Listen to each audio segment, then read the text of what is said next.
everybody, this is Kelly with Lila, one of the astrologers here. We wanted to wish you a happy new moon in Gemini and give you a few, tips about the energy that is seeding in the universe today and how to capitalize on that. So in Gemini, this is a mutable air sign, mutable being a cosmological word for adaptable, changeable.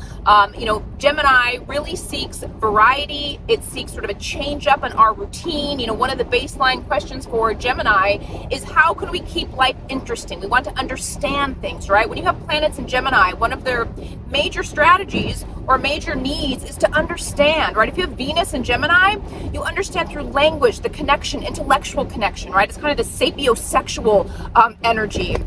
So with this new moon, moon and sun in that at 16 degrees, the dark of the moon, full of potential. This is a time to seed new interests, new learning curves, really pay attention. Of course, at new moons, not everything is clear. It's more of this kind of cosmic clean slate, renewal, kind of this sacred pause, but some things to reflect on. And also, taking a look at where in your chart does Gemini light up, right? What house is being occupied, not only by the sun and moon at the 16 degree, but also we have Venus here exact on this new moon. So we know that relationship is going to be called into this equation, called into this seeding. And not to be too narrow about Venus, Venus, yes, is about love and attraction and magnetism and kind of what we show off to our, desired sex. But also it's about beauty and pleasure and balance and harmony and kind of this heightened ear and eye towards our, the aesthetics in life.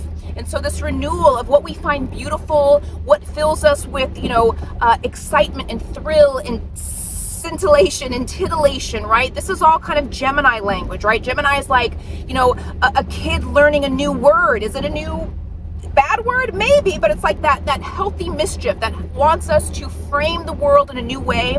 And because this new moon is squaring Saturn, which oftentimes Saturn is the planet of hard work, of discipline, of really looking squarely at new beginnings in this case. And what do we actually have? What are the trade-offs? Is this a trade-off in time and energy and resources? Sometimes we have to work constructively with scarcity, and Saturn can sometimes healthily, in a way that is helpful towards us, let us know, well, hey, if you want this, if you want to learn this, if you want to onboard into, up level your knowledge, if you want a new role, if you want to, start dating more, if you want to, become more social, however you want to approach that air sign Gemini energy of that need for connection, understanding, repartee, discovery, teaching, writing, anything under that communicative umbrella, then there can be, Saturn can point to, especially when it's a square, this kind of frictional angle, it can point to some fear around that. It can point to some like sobriety of like, oh, if that is to happen, Saturn could be like,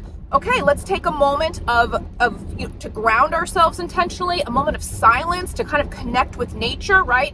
Gemini is air. It can be very cerebral. It can be very, it can be distracted. That's part of that, the flip side of that excitement and that hunger and appetite for novelty and information can sometimes devolve into distraction, overwhelm, just being kind of, head up thinking, sort of being toned up to the depth of the moment. Saturn brings in this necessary gravity to this new moon. So there will be some gravitas around this new moon. So don't be afraid of that, right? Saturn is there, all squares are really, they kind of get a bad rap, but they're really there to make us grow. And sometimes we need that friction, right? That is what will make that impact. The fact that we are having to kind of rub our noses in some things, but it's actually so it will have a pragmatic payoff. So at this new moon, again, always just be mindful of your energy, right? If you want to see how something ends, as they say, see how it begins. So you want to really be intentional about how you're setting the tone on the new moon in Gemini, and then also looking at, if you want to visit the Lila app, it'll tell you exactly, where that new moon is, and you can, bet. You can also look at your chart visual, but you can bet on, wherever that sun and moon is. You also have Venus in that house. Sometimes, Gemini, depending on the degree, can occupy two houses, and right on the heels, we're going to have Jupiter moving into Gemini coming May 25th. So this is a big Gemini time. So it's really a good time to look at what Gemini lights up for you, what pie slice, what real estate in your life is asking for you to, where do I need to exercise more faith, share my abilities, and or learn more, be open to switching things up. Things that were interesting to me, 5 years ago, 2 years ago, 6 months ago may not be interesting, may not be germane, may not be, essential to how I want to keep my mind youthful, right? It's that pure eternus, but in the best way, right? We stay young through keeping our mind young and keeping interested, right? That's how we always hear about, old people. It's like they feel connected, they feel part of community, they feel like they're still learning. So really take this new moon, if it feels right to you, as a really valuable seed of like, what interests me and how can I build and develop that, even if it takes courage. That whole teaching an old dog new tricks, it's not, you can teach an old dog new tricks, not that anyone's old, but that if you've gotten kind of in a rut or like, I've been doing this forever, it just doesn't really light up the mind. This is a time to be like, how can I augment or fill in some gaps that will actually, even if you stay at the current position or in your current relationships, like how can I change the narrative? How can I lighten up the conversation, go down new pathways, spark my own synaptic pathways? And that will really go far. And especially if you, again, look at that house that it occupies to kind of, you can look at some themes about, what are the intentions that will go farthest? Probably the ones that are, lighting up that real estate. So if it's in the 10th house, career, mission, reputation, far-reaching changes of status and how one appears to the world.